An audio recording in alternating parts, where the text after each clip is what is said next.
মিটিংও সৰু হ'ব জাগিৰোডত কিমান নাম আছে জানো 40,000 মান আছে হাত উঠাকচোন কোনে কোনে গতিকে এইখন মিটিংও সৰু হ'ব জুন মাহত মই 10,000 টো দিব আহিম কিন্তু 10,000 টো শেষ নহয় মই কলো ন এতিয়া নিত্য নাটিকা পিছতহে থিয়েটাৰ গতিকে 10ৰ পিছত 25,000 পাব আৰু 25ৰ পিছত 50,000 পাব কিন্তু কোনে কোনে নাপাব 10,000 টো পাবৰ কাৰণে বাচ্চা 3টা থাকিব লাগে গতিকে 25,000 সময়ত যদি বাচ্চা 4টা হৈ যায় তেতিয়াতো নাপাব 25,000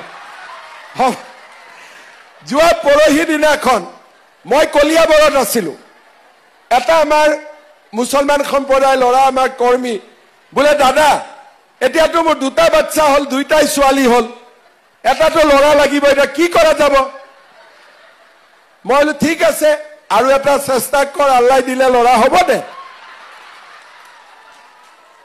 বোলে দাদা যদি লৰা নহয় মই যদি 1 নম্বৰ নহয় 2ত নহয় 3 নহয় তাৰমানে আল্লাহ তোকে জীৱনত লৰা নিদিয়ে ঠিক কৈছো না নাই মই আমাৰ সৰকাৰখনে আজি প্ৰথমবাৰ অসমত কোনো সৰকাৰে নকোৱা কাম আজি আমি কব সাহস কৰিছো আগতে মানুহে ভাবে যদি হাক দিও 11 বছৰ ছোৱালীক বিয়া দিব নালাগে 12 বছৰ ছোৱালীক বিয়া দিব নালাগে কি জানি ভোট নিদিয়ে ভোটৰ কাৰণে ৰাজনীতি নহয় ৰাজনীতি হয় মানুহৰ কাৰণে আজি আমি নিয়ম কৰিছো 11-12 বছৰত কোনোবাই যদি কাবাক বিয়া কৰায় হি জেলতে গৈ হনিমুন কৰিব লাগিব হি জেলৰ ভিতৰত সোমাব লাগিব এতিয়া আমাৰ মুছলমান সম্প্ৰদায়ৰ ছোৱালীবিলাকক মই যেতিয়া হেলিকপ্টাৰৰ নামি লগ পাওঁ হিয়তি মোক কয় যে মামা আপুনি আমাক নতুন জীৱন দি দিলে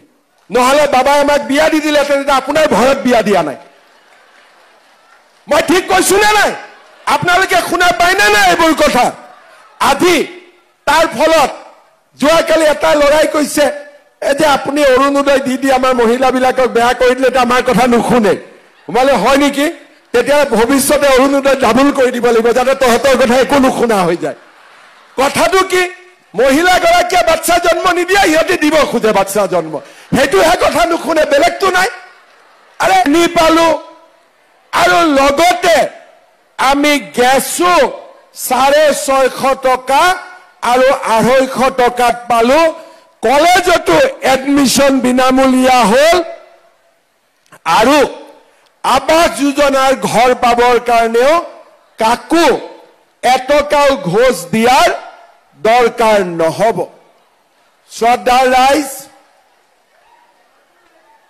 ঘৰ এখন চলাবৰ বাবে আমাক আৰু কি খৰচ লাগে ইলেক্ট্ৰিচিটিত খৰচ দিব লাগে 1 এপ্ৰিলত আমি ইলেক্ট্ৰিচিটিৰ দাম 1 টকা কমাই দিছো এইবাৰ বিলত আপোনালোকে দেখা পাব 1 নৱেম্বৰৰ পৰা ইলেক্ট্ৰিচিটিৰ দাম মই আৰু 1 টকা কমাই দিম যাতে দুখীয়া আৰু মধ্যবিত্ত সমাজখনে হকাহ পাব পাৰে শ্ৰদ্ধা ৰাইজ এফালে লুঙি ধুতিৰ চৰকাৰ এফালে বিজেপিৰ চৰকাৰ দেশত শান্তি আহিলে আজি মোৰ সুৰক্ষাৰ প্ৰশ্ন নাই গাঁৱত ৰাস্তা হল গাঁৱত মথাউৰি হল সেমি কন্ট্ৰাক্টৰ মৰিগাঁও জিলাত মেডিকেল কলেজ হল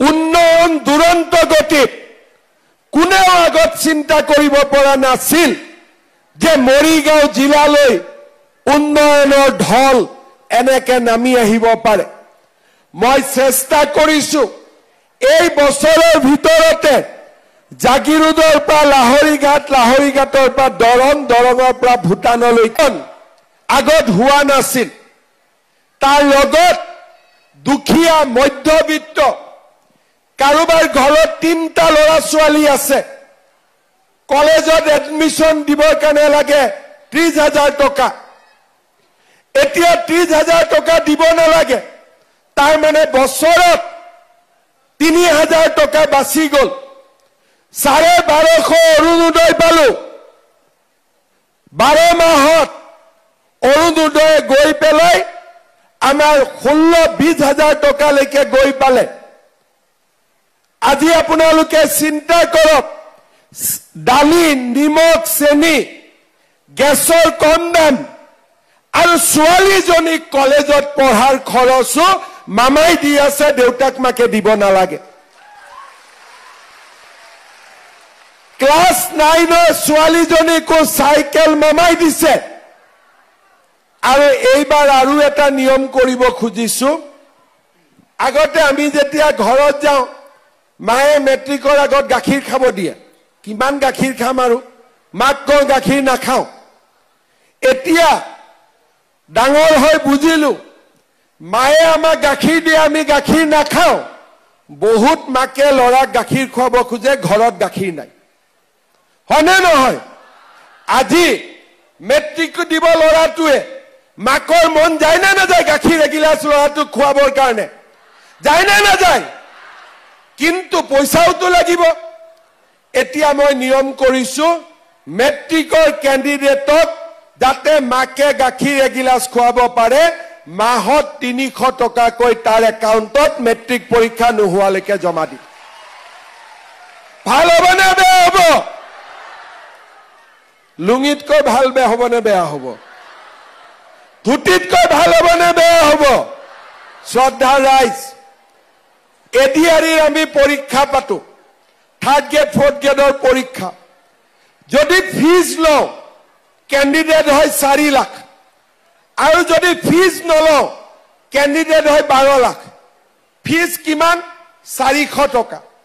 তাৰমানে অসমত এনেকুৱা বহুত দুখীয়া মানুহ আছে যে 400 টকা ইণ্টাৰভিউটো দিব নোৱাৰে। আমি কি সিদ্ধান্ত লৈছো, এইবাৰৰ পৰা ল'ৰা ছোৱালী যদি গ্ৰেজুৱেট পাছ কৰে, প্ৰত্যেক ইণ্টাৰভিউতে যাতে যাব পাৰে, 1 বছৰৰ কাৰণে তেওঁলোকৰ বেংকৰ একাউণ্টত প্ৰত্যেক মাহত মই 2,500 টকা কৰি জমা দিম। ভাল হ'ব নে বেয়া হ'ব? নিযুত মইনা, চাইকেল 300 টকা, স্কুটি, আৰু এতিয়া 2,500 টকা কৰি মাহত জমা। কলেজৰ এডমিশ্যনৰ ফিজ নাই, অৰুণোদয়, গেছ, নিমখ, চেনি, দালি,